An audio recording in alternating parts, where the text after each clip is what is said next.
கட்சி தொடங்கி ஒரு தேர்தல போட்டி போடல, அதுக்கு 35 விழுக்காடு வாக்கு வந்துட்டாங்க. அண்ணன் போஸ்ட்ல வென்றுவாங்க. நான் முதலமைச்சர் வேட்பாளர்ங்கிற ஒரு பலம் இருக்கே. தேர்தலங்க வெற்றி தோல்வியாங்க தீர்மானிக்கும். இது வரைக்கும் ஒரு தேர்தல் இல்லங்க. ரெண்டாவது அண்ணன் இன்னொரு கேள்வி கேட்டாரு, அதை மறந்துட்டேன். நீங்க இன்னும் ஒரு தேர்தல கூட நிக்கல, நீங்க எந்த தைரியத்துல உங்களுக்கு இத்தனை வாக்கு விழுக்காடு இருக்குன்னு சொல்றீங்கன்னு கேட்டாரு. 2016க்கு போவோம். இதே மாதிரி விவாதம் அண்ணன் சீமான் சொல்றாரு, மக்கள் நல கூட்டணியில வாக்கு வாங்கி நிக்கல, கட்சி கழிச்சு போயிருன்னு சொன்னாரு. அப்ப அவர் எந்த கருத்து நிக்கல? ஏன்னா 2011-14 நிக்கல. அவர் ஒரு நம்பிக்கையின் அடிப்படையில் அவரோட கட்சி தலைவர் பண்றத களத்துல வச்சு சொல்றாரு. அப்புறம் அந்த வாக்கு வாங்கல, கட்சியும் கலைக்கல. அந்த கதை தொலைக்காட்சியில நான் சொல்றேன், மக்கள் நல கூட்டணியை விட நான் அதிகப்படியான வாக்க வாங்கி காட்டி நிக்கலன்னா நான் கட்சியை கழிச்சிட்டு கம்யூனிஸ்ட்ல வந்து சேர்ந்துடுறேன். நல்லது, குறிச்சு ஒரே பதிவு எழுதி வச்சுக்கிறேங்க, இன்னைக்கு சொல்றேன். மக்கள் நல கூட்டணி அதை தாண்டி நாம் தமிழர் கட்சி வாக்க வாங்கி முன்னேறலைன்னா கட்சியை கலைச்சிட்டு நான் கம்யூனிஸ்ட்ல வந்து அது சிபிஎம்ல வந்து சேர்ந்துடுறேன். நல்லது. அப்புறம் அந்த வாக்கு வாங்கல, கட்சியும் கலைக்கல, அந்த கதையை விட்டுருங்க. ஈரோடு கிழக்குல திமுக போட்டி போடுச்சு, எடுத்து நாம் தமிழர் கட்சி நின்னுச்சு. திமுக வீழ்த்த போற சக்தி நாங்க தானா? எம்ஜிஆருக்கு இடைத்தேர்தல் வந்தது போல உங்களுக்கு இடைத்தேர்தல் வந்துச்சு. இடைத்தேர்தல் போட்டி போட வேண்டியதானே? ஏன் போட்டி போட முடியல? எலெக்ஷன் வந்தோடனே ஒரு இடைத்தேர்தல் வந்தது, ஏன் நிக்கல? எப்ப நிக்கணும்ன்ற முடிவை நாங்க எடுப்போம்.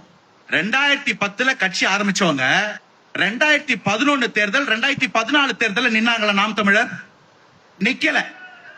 ஏன் நிக்கல? வர ஏன் பதில சொல்றேன். அப்போ அந்த தேர்தல நம்ம நிக்கலன்ற முடிவை அவங்க எடுக்கலான்னு போது எங்க தலைவர் கட்சி ஆரம்பிச்சு 2026 தேர்தலை போக்கஸ் பண்ணி நாங்க வச்சிட்டு இருக்கோம். நாங்க எங்க நிக்கணும், எங்க நடக்கணும், எங்க தூங்கணும் முடிவு பண்ற உரிமை மத்தவங்க கிடையாது. எங்க பார்ட்டியோட சாவர்னிட்டி அது. பாயிண்ட் 1. அப்படியே இருந்தாலும் 2025 வந்த இடைத்தேர்தல்ல நாங்க அவங்களுக்கு ஓட்டு போடுங்க அது மலரும், இவங்களுக்கு ஓட்டு போடுங்க இது மலரும் சொல்லல. எங்க ஆளுங்களை ஜனநாயகமா எங்க வேலையை பார்க்க விட்டோம். இன்னைக்கு திமுக அதிமுகவையும் திட்டுறவங்க இலை மலர்ந்தால் ஈழ மலரும் சொன்னாங்களா இல்லையா? 2024 தேர்தல், இன்னைக்கு 2011 கதை வேணான்னு 24 தேர்தல் நடக்கிற கதையை சொல்றேன்.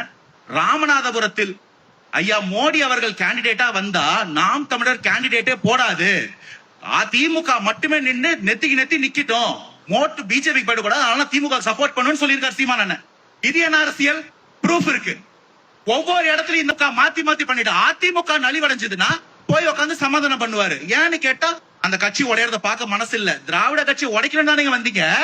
நீங்க ஏன் போய் பூசி மொழிகி சமாதானப்படுத்துறீங்க? திமுக என் குடும்ப கட்சி சொன்னது அண்ணன் சீமான் அண்ணன். எதுக்கு ப்ரூஃப் வேணும்?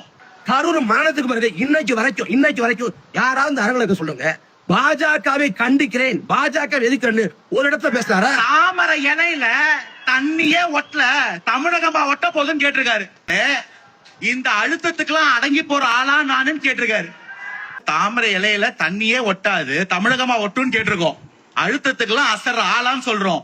எவ்வளவு கட்சிக்கு எவ்வளவு இம்பார்ட்டன்ஸ் கொடுக்கணும்ன்ற முடிவு நாங்க எடுப்போம் இன்னைக்கு கூட சொல்லியிருக்காரு. திமுகவை வீழ்த்த வேண்டிய ஒரு 2026 சட்டமன்ற தேர்தல்ல எதுக்கு மத்தவங்களை பேசணுன்ற கேள்வி ஒண்ணு இருக்கு. அதை தெளிவா பதிவு பண்றேன். திமுக பாஜக கூட்டணியோ நாம் தமிழர் ஐயா பொருட்டே இல்ல. அந்த அவங்களே வந்து அவங்களை பாதிச்சுக்கிறாங்க. நாங்க ஒரு நிலைப்பாடு எடுக்கிறோம்.